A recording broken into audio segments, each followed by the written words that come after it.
Jeremiah chapter 51. Thus says the Lord, I am going to stir up a destructive wind against Babylon and against the inhabitants of Leb-Kamai. And I will send winnowers to Babylon, and they shall winnow her. They shall empty her land when they come against her from every side on the day of trouble. Let not the archer bend his bow, and let him not array himself in his coat of mail. Do not spare her young men, utterly destroy her entire army. They shall fall down slain in the land of the Chaldeans, and wounded in her streets. Israel and Judah have not been forsaken by their God, the Lord of hosts, though their land is full of guilt before the Holy One of Israel. Flee from the midst of Babylon. Save your lives, each of you. Do not perish because of her guilt, for this is the time of the Lord's vengeance. He is repaying her what is due. Babylon was a golden cup in the Lord's hand, making all the earth drunken. The nations drank of her wine, and so the nations went mad. Suddenly Babylon has fallen and is shattered. Wail for her.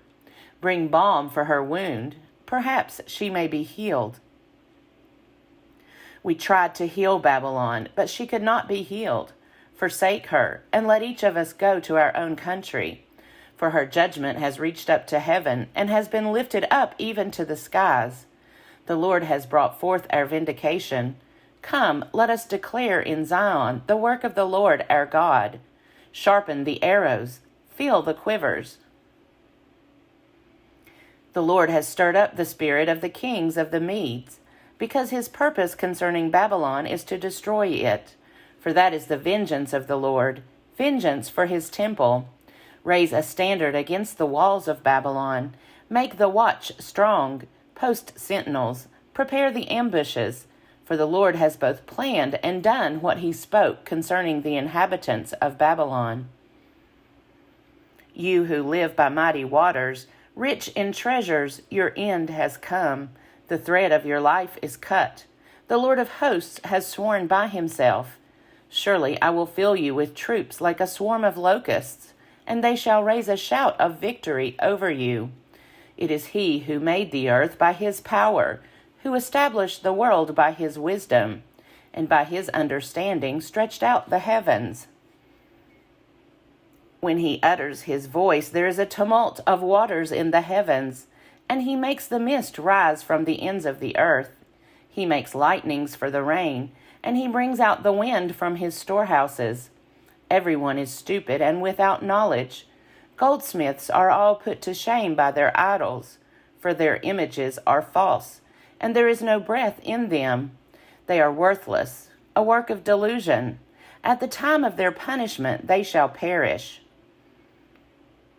Not like these is the Lord, the portion of Jacob, for he is the one who formed all things, and Israel is the tribe of his inheritance. The Lord of hosts is his name. You are my war club, my weapon of battle. With you I smash nations. With you I destroy kingdoms. With you I smash the horse and its rider. With you I smash the chariot and the charioteer. With you I smash man and woman.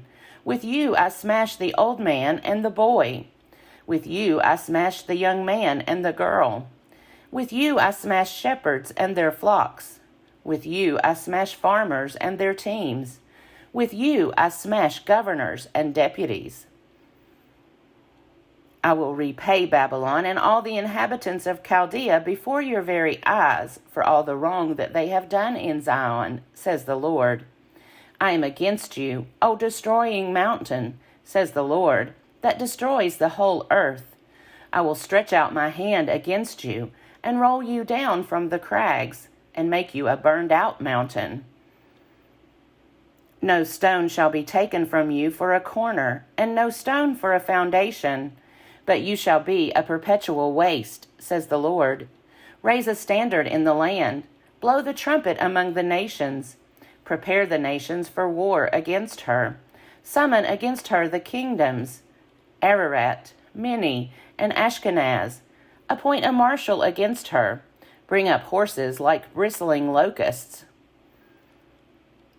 Prepare the nations for war against her. the kings of the Medes, with their governors and deputies, and every land under their dominion. The land trembles and writhes, for the Lord's purposes against Babylon stand, to make the land of Babylon a desolation, without inhabitant. The warriors of Babylon have given up fighting. They remain in their strongholds. Their strength has failed. They have become women. Her buildings are set on fire. Her bars are broken. One runner runs to meet another, and one messenger to meet another, to tell the king of Babylon that his city is taken from end to end. The fords have been seized. The marshes have been burned with fire, and the soldiers are in panic. For thus says the Lord of hosts, the God of Israel, Daughter Babylon is like a threshing floor at the time when it is trodden. Yet a little while, and the time of her harvest will come. King Nebuchadnezzar of Babylon has devoured me. He has crushed me. He has made me an empty vessel. He has swallowed me like a monster. He has filled his belly with my delicacies. He has spewed me out. May my torn flesh be avenged on Babylon. The inhabitants of Zion shall say. May my blood be avenged on the inhabitants of Chaldea. Jerusalem shall say.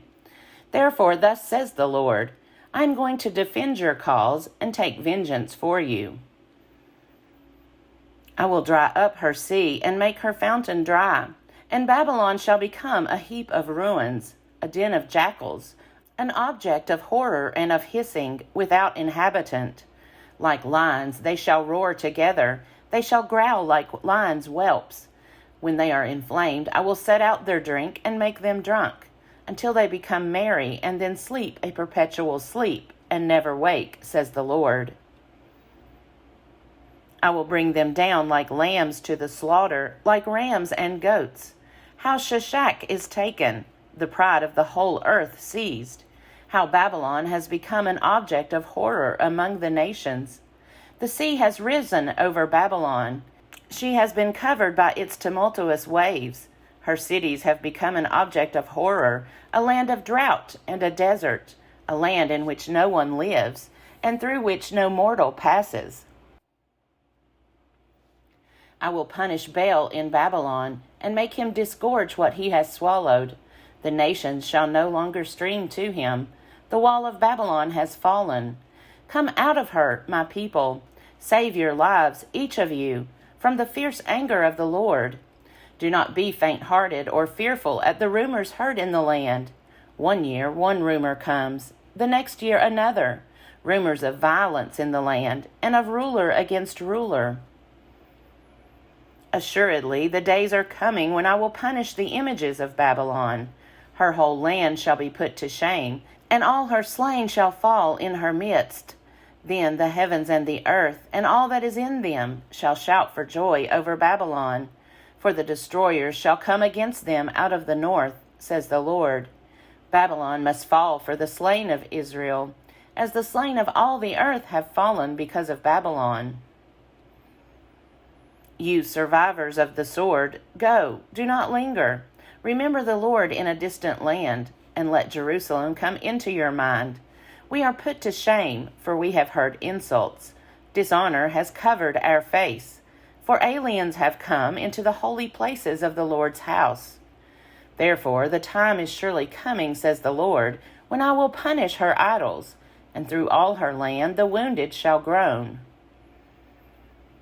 Though Babylon should mount up to heaven, and though she should fortify her strong height, from me destroyers would come upon her, says the Lord. Listen, a cry from Babylon, a great crashing from the land of the Chaldeans. For the Lord is laying Babylon waste, and stilling her loud clamor. Their waves roar like mighty waters. The sound of their clamor resounds, for a destroyer has come against her, against Babylon. Her warriors are taken, their bows are broken, for the Lord is a God of recompense. He will repay in full. I will make her officials and her sages drunk, also her governors, her deputies, and her warriors. They shall sleep a perpetual sleep and never wake, says the King, whose name is the Lord of hosts. Thus says the Lord of hosts, the broad wall of Babylon shall be leveled to the ground, and her high gates shall be burned with fire. The peoples exhaust themselves for nothing, and the nations weary themselves only for fire. The word that the prophet Jeremiah commanded Seraiah, son of Neriah, son of Maaseiah, when he went with King Zedekiah of Judah to Babylon. In the 4th year of his reign, Seraiah was the quartermaster. Jeremiah wrote in a scroll all the disasters that would come on Babylon, all these words that are written concerning Babylon. And Jeremiah said to Seraiah, when you come to Babylon, see that you read all these words, and say, O Lord, you yourself threaten to destroy this place, so that neither human beings nor animals shall live in it, and it shall be desolate forever. When you finish reading this scroll, tie a stone to it and throw it into the middle of the Euphrates, and say, Thus shall Babylon sink, to rise no more, because of the disasters that I am bringing on her. Thus far are the words of Jeremiah. Jeremiah chapter 52. Zedekiah was 21 years old when he began to reign. He reigned 11 years in Jerusalem. His mother's name was Hamutal, daughter of Jeremiah of Libnah. He did what was evil in the sight of the Lord, just as Jehoiakim had done. Indeed, Jerusalem and Judah so angered the Lord that he expelled them from his presence. Zedekiah rebelled against the king of Babylon, and in the 9th year of his reign, in the 10th month, on the 10th day of the month, King Nebuchadnezzar of Babylon came with all his army against Jerusalem, and they laid siege to it. They built siege works against it all around. So the city was besieged until the 11th year of King Zedekiah. On the 9th day of the 4th month, the famine became so severe in the city that there was no food for the people of the land. Then a breach was made in the city wall, and all the soldiers fled and went out from the city by night, by the way of the gate between the two walls, by the king's garden, though the Chaldeans were all around the city. They went in the direction of the Arabah, but the army of the Chaldeans pursued the king and overtook Zedekiah in the plains of Jericho, and all his army was scattered, deserting him. Then they captured the king and brought him up to the king of Babylon at Riblah, in the land of Hamath, and he passed sentence on him. The king of Babylon killed the sons of Zedekiah before his eyes, and also killed all the officers of Judah at Riblah. He put out the eyes of Zedekiah and bound him in fetters, and the king of Babylon took him to Babylon, and put him in prison until the day of his death. In the 5th month, on the 10th day of the month, which was the 19th year of King Nebuchadnezzar, king of Babylon, Nebuzaradan, the captain of the bodyguard, who served the king of Babylon, entered Jerusalem. He burned the house of the Lord, the king's house, and all the houses of Jerusalem. Every great house he burned down. All the army of the Chaldeans who were with the captain of the guard broke down all the walls around Jerusalem. Nebuzaradan, the captain of the guard, carried into exile some of the poorest of the people, and the rest of the people who were left in the city, and the deserters who had defected to the king of Babylon, together with the rest of the artisans. But Nebuzaradan, the captain of the guard, left some of the poorest people of the land to be vine dressers and tillers of the soil.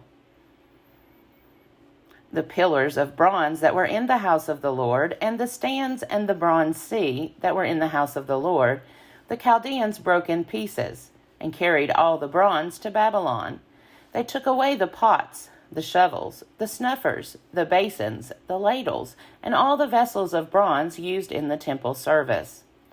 The captain of the guard took away the small bowls also, the fire pans, the basins, the pots, the lampstands, the ladles, and the bowls for libation, both those of gold and those of silver.